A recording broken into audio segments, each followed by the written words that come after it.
Hello students, welcome to our channel. Today we will start the chapter 9 of class 9th, Force and Laws of Motion. The first topic that we have discussed is force. Force क्या होता है? हिंदी में बोलते हैं बल. किसी भी चीज़ को धकेले या अपनी तरफ खींचे तो क्या लगता है? बल लगता है. तो हम फोर्स भी कह सकते हैं. द पुश और pull of an object is called force. तो हम लिख सकते हैं द पुश और pull of an object is called force. It is represented by F. F के द्वारा क्या किया जाता है? ये रिप्रेजेंट किया जाता है. अब अफेक्ट ऑफ फोर्स के क्या क्या अफेक्ट हो सकते हैं? तो it change in the speed of an object की स्पीड को इंक्रीज या डिक्रीज कर सकता है.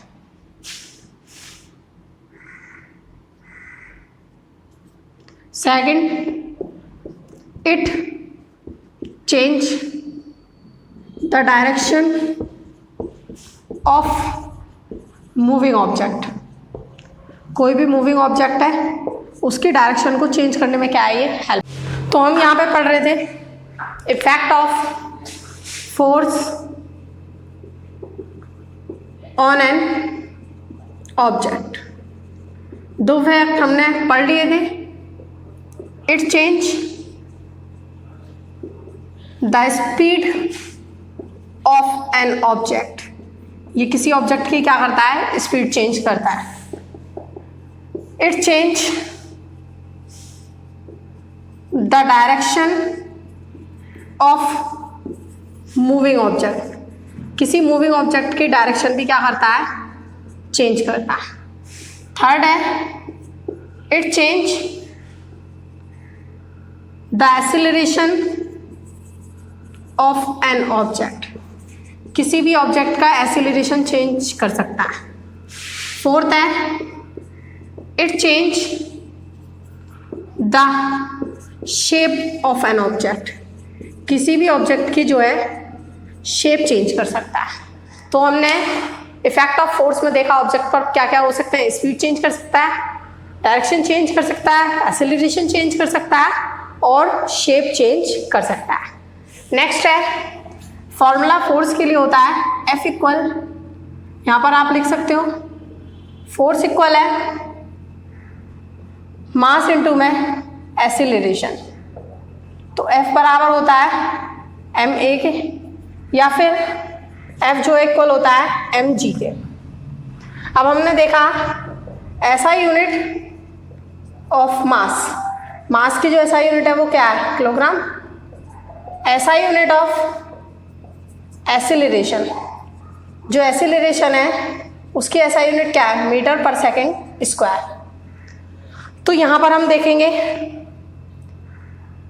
फोर्स की ऐसा यूनिट होगी kilogram metre per second square. Kilogram metre per second square equal होता है किसके? न्यूटन के. तो हम कह सकते हैं कि जो फोर्स है फोर्स की ऐसा यूनिट क्या होती है? न्यूटन होती है. तो हम लिखेंगे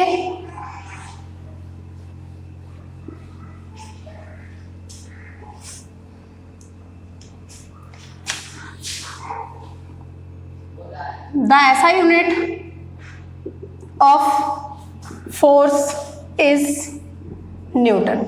ओके. नेक्स्ट क्वेश्चन राइज होता है define 1 newton of force. 1 Newton force क्या है? हम जानते हैं F इक्वल है ma के. अब 1 न्यूटन कब फॉर्म होगा? जब 1 किलोग्राम मास होगा ऑब्जेक्ट का और acceleration 1 metre per second square apply हो रहा होगा. तो हम लिख सकते हैं when 1 metre per second square of acceleration applied, इसमें लिखा when 1 metre per second square of acceleration applied on an object having mass equal to 1 kilogram is called 1 newton of force. क्या कहलाता है? 1 न्यूटन फोर्स कहलाता है। Okay, अब इसमें आगे पढ़ेंगे। जो फोर्स है, फोर्स 2 टाइप के होते हैं। There are 2 types of force. कौन कौन से हैं? First balance force, second unbalance force. अब बैलेंस और अनबैलेंस फोर्स पढ़ने से पहले हमें पढ़ना होगा नेट फोर्स। किसी भी ऑब्जेक्ट पर लगने वाले फोर्सेस का जो सम होता है उसे हम क्या कहते हैं? नेट फोर्स कहते हैं। तो हमने यहाँ पर लिखा the sum of the forces that applied on an object is called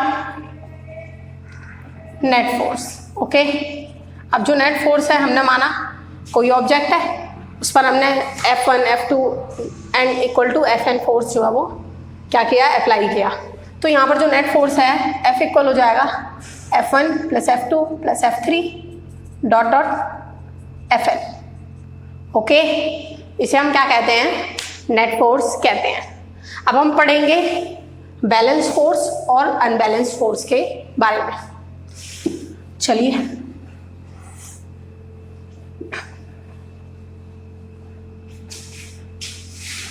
first है आपका बैलेंस फोर्स। बैलेंस फोर्स क्या है? वो force, equal magnitude of force जो किसी सेम ऑब्जेक्ट पर सेम टाइम में बहुत डायरेक्शन में अप्लाई होता है, क्या कहलाता है? बैलेंस फोर्स कहलाता है। इस फोर्स में जो नेट फोर्स है वो क्या होता है? 0 के इक्वल होता है। तो हम यहाँ लिख सकते हैं इसे the equal magnitude of forces applied on both sides of an object of an same object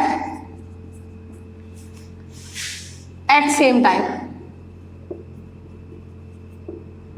the magnitude, यहां पर आगे लिखोगे the magnitude of force is equal but having opposite sign is called balance force।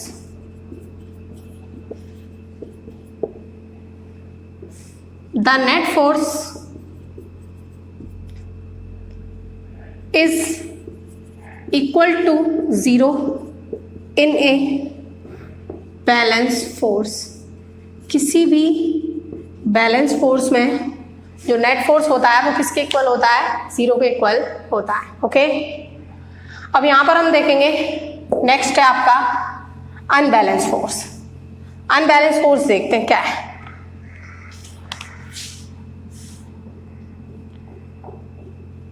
Unbalance force, इसमें लिखोगे the unequal magnitude of force applied on N same object at same time.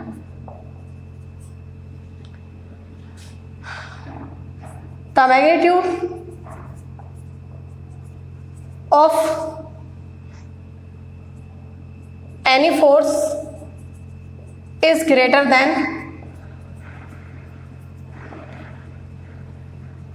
The force applied on another direction. एक direction का जो magnitude है वो क्या होता है, ग्रेटर होता है। The net force is not equal to zero, जो नेट फोर्स है वो जीरो के इक्वल नहीं होता। Is called unbalance force. क्या कहलाता है, अनबैलेंस फोर्स कहलाता है। ओके, हमने क्या क्या पढ़ा, बैलेंस फोर्स पढ़ा, अनबैलेंस फोर्स पढ़ा, फोर्स के बारे में पढ़ा, इफेक्ट ऑफ फोर्स पढ़ा। ओके, नेक्स्ट देखते हैं।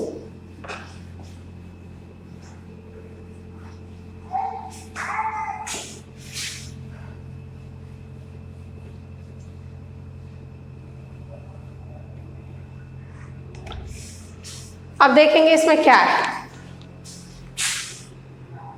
तो अब हम देखेंगे नेक्स्ट है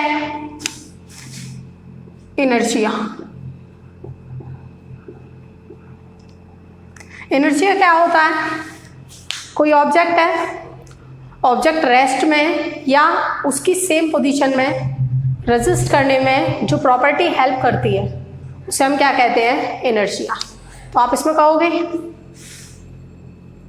the property of an object to resist change the motion of an object is called inertia. Okay, किसी भी ऑब्जेक्ट के मोशन को जो चेंज होने से रोकता है उसे हम क्या कहते हैं, इनर्शिया कहते हैं। अब इसको एक एक्टिविटी है आपकी बुक में दे रखी है। हमने कोई गिलास लिया और ग्लास के ऊपर कोई कार्ड लगाया, कार्ड के ऊपर कोई कॉइन रख दिया। ओके, तो वहाँ पर हमने क्या करा, कार्ड को फ्लिक करा हाथ की मदद से, तो जो कार्ड है वो फ्लो हो जाएगा और जो कॉइन है वो ग्लास में गिर जाएगा सेम पोजीशन पर। अब क्वेश्चन आ जाता है कि जो कॉइन है वो क्यों फ्लिक नहीं हुआ, वो बाहर क्यों नहीं गिरा, ड्यू टू इनर्शिया, इनर्शिया की वजह से। आप देखो, आप जब कैरम बोर्ड खेलते हो तो जो गोटियाँ रखी होती हैं तो वहाँ पर जो है सबसे लास्ट में जब हम स्टिकर मारते हैं तो जो सबसे नीचे जो गोटी रखी होती है वो क्या होती है, वो निकल जाती है और बाकी सारी गोटियाँ जो है वर्टिकली क्या हो जाती हैं, गिर जाती हैं। किसके कारण, इनर्शिया के कारण। ओके, नेक्स्ट है first law of motion. First law of motion क्या कहता है, फर्स्ट लॉ ऑफ मोशन कहता है कि कोई भी ऑब्जेक्ट है वो रेस्ट में रहता है या फिर मोशन में रहता है जब तक कि उस पर कोई अनबैलेंस फोर्स अप्लाई नहीं किया जाता। अब जैसे मैं इसकी बात करूं ऑब्जेक्ट की, ऑब्जेक्ट ये तब तक यहीं पर है, लेकिन अगर मैं इसे हटाऊं, एक फोर्स अप्लाई करूं तो ये क्या होगा, यहाँ से रिमूव हो जाएगा। या बॉल है, बॉल एक रेस्ट में रखी हुई है, मैंने पैर मारा, एक किक मारी तो बॉल क्या होगी, चेंज हो जाएगी उसकी डायरेक्शन। वो जो है पहले रेस्ट में थी, अब किस में आ जाएगी, मोशन में आ जाएगी। तो हम इसे लिख सकते हैं an object remains rest or in the motion until an unbalanced force applied on it. Okay, एक ऑब्जेक्ट जो वो रेस्ट में या फिर मोशन में रहता है जब तक कि अनबैलेंस फोर्स इस पर अप्लाई नहीं किया जाता। सेकेंड लॉ ऑफ मोशन क्या कहता है, second law of motion, second law of motion कहता है एक अनबैलेंस फोर्स है वो डिपेंड करता है मास और एक्सीलरेशन पर। तो हम लिखेंगे the unbalanced force of an object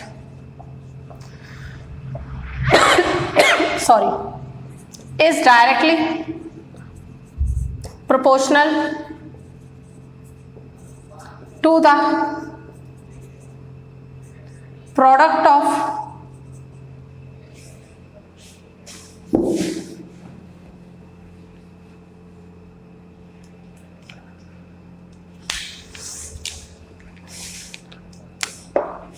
mass and its acceleration. अब हम इसका मैथमेटिकल प्रूफ करेंगे। इसका क्या मतलब है?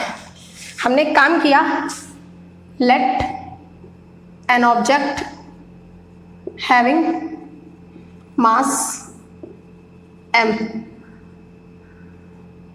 Moving with a initial velocity u। एक ऑब्जेक्ट है, मास m है, मूव कर रहा है इनिशियल वेलोसिटी u के साथ, and force and unbalance force, एक अनबैलेंस फोर्स है F अप्लाइड ऑन इट। वो इस पर क्या हो रहा है? अप्लाई हो रहा है, and it's final velocity become v। इसकी जो फाइनल वेलोसिटी है वो क्या हो गई है? v हो गई है इन टाइम t में। किस में? टाइम t में। ओके, तो हम यहाँ देखेंगे कि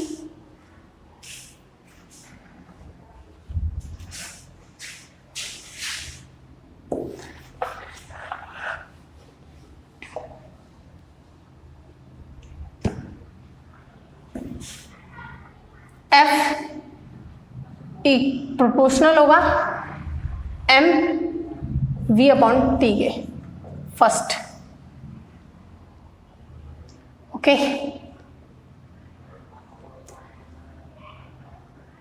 यहां पर हम लिखेंगे F प्रोपोर्शनल है m v minus u upon t के। ओके, तो F प्रोपोर्शनल है, ये फॉर्मूला होता है एक्सीलरेशन का, a के। प्रोपोर्शनल का साइन हटाया, k m a, where k is a constant. k क्या है? कांस्टेंट है। टेक k इक्वल 1, तो F बराबर क्या आ गया? m a के, वेयर F बराबर है force applied on an object. F क्या है? जो अप्लाइड फोर्स है वो है m mass of object, object का मास है। a एक्सीलरेशन, a एक्सीलरेशन है किसी ऑब्जेक्ट का। ओके, तो आज हमने पढ़ा first law of motion and second law of motion. With this I am finishing today class. In next class we will discuss the next topic of this chapter. Okay.